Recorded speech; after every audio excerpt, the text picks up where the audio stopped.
مباہلہ کے موقع پر حضرت فاطمہ کے علاوہ دوسری تینوں بہنیں کیوں شامل نہیں تھیں؟ کیا وہ آپ صلی اللہ علیہ وسلم کی ہی بیٹیاں تھیں؟ یہ سوال جہاں سے پیدا ہوتا ہے نا، میں آپ کو وہیں سے اس کا جواب دیتا ہوں۔ اہل سنت کے ہاں تو اس میں کوئی سوال نہیں ہے، اعتراض نہیں ہے، کوئی اشکال نہیں ہے۔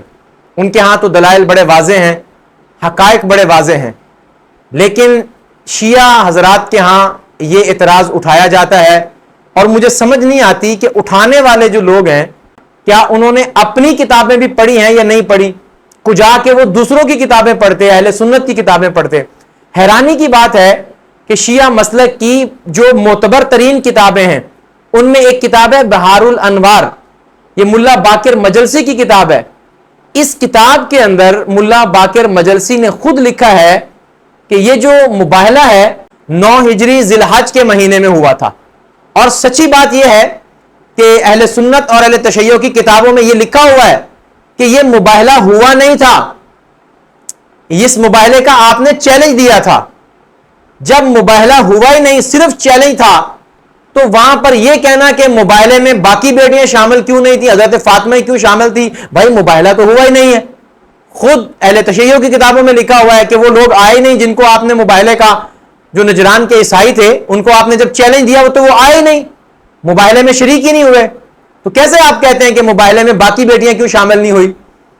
تو دوسری بات ذہن میں رکھیں کہ بہار الانوار میں ہی ملا باقر مجلسی دوسری جگہ پہ لکھتے ہیں کہ آپ صلی اللہ علیہ وسلم کی بیٹی حضرت رقیہ جب انتقال کر گئیں تو آپ نے حضرت عثمان کے عقد میں حضرت ام کلثوم اپنی بیٹی کو دے دیا، اور پھر 9 ہجری میں، یعنی اسی سال جس سال مباہلہ ہوا ہے، اسی 9 ہجری میں شعبان کے مہینے میں حضرت ام کلثوم بنت پیمبر، یہ لفظ لکھیں ساتھ، ملا باقر مجلسی نے یہ لفظ لکھے کہ بنت پیمبر ام کلثوم زوجہ عثمان شعبان کے مہینے میں 9 ہجری کو وہ بھی انتقال فرما گئیں، اور یہ آپ صلی اللہ علیہ وسلم کی تیسری بیٹی ہے جس کا انتقال ہوا ہے۔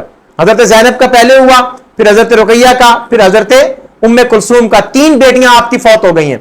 حضرت ام کلثوم کی وفات کے 4 مہینے بعد ذی الحج یعنی 9 ہجری کا آخری مہینہ، اس میں جا کر پھر وہ واقعہ پیش آتا ہے جب آپ نے نجران کے عیسائیوں کو مباہلے کا چیلنج دیا۔ تو لازمی طور پر جب وہ بیٹیاں دنیا سے رخصت ہو گئی ہیں تو وہ شامل ہی نہیں ہو سکتی تھی اس میں، تو اعتراض بھی نہیں بنتا، اشکال بھی نہیں بنتا، سوال بھی نہیں بنتا۔ لیکن انتہائی افسوس کی بات ہے کہ شیعہ علماء اور ذاکرین اپنے بچوں اور بچیوں کو ایسے سوالات میں مبتلا کرتے ہیں، ایسے اشکالات میں مبتلا کرتے ہیں کہ جن کا سرے سے کوئی وجود ہی نہیں ہے، یعنی کہ وہ عقلی طور پر بھی درست نہیں ہے، علمی طور پر بھی درست نہیں ہے، اور خود ان کی کتابوں میں اس کا وجود کوئی نہیں ہے۔ لیکن کون تحقیق کرتا ہے؟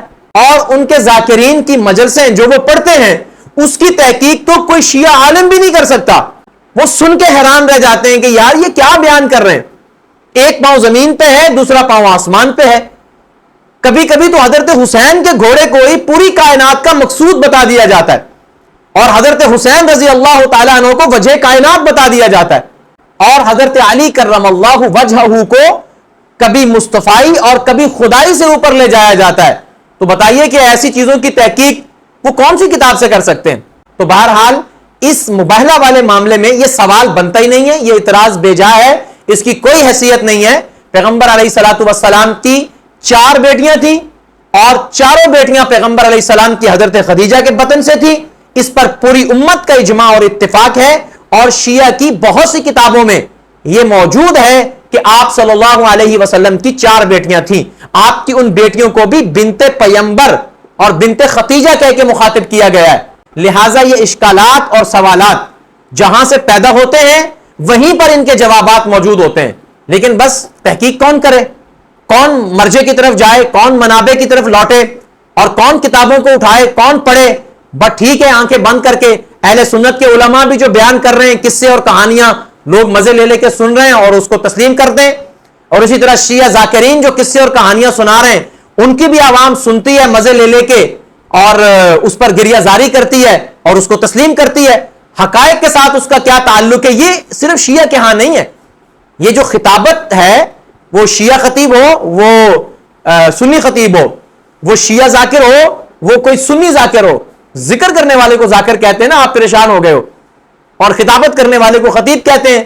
یہ دونوں طرف جو ہے نا جی، یہ ایک ہی بیماری ہے کہ ایسے مرجوع اقوال پیش کیے جاتے ہیں، موضوع روایات پیش کی جاتی ہیں، جھوٹے قصے اور کہانیاں پیش کیے جاتے ہیں، اور ہم مزے لے لے کے سنتے ہیں. تقریر تو وقتی طور پہ لگ جاتی ہے، لیکن ہمیشہ ہمیشہ کے لیے اپنے لیے سامان جہنم خطیب اور ذاکر تیار کر کے دنیا سے جاتا ہے. اور یقیناً جس نے کوئی ایسی چیز پیدا کی کہ جس سے لوگ گمراہ ہوئے، اس میں مبتلا ہو کے دین اسلام کے اس مضبوط اور صاف ستھرے رستے سے ہٹ گئے، تو یقیناً یہ اس کے لیے جہنم کا ایندھن ہے.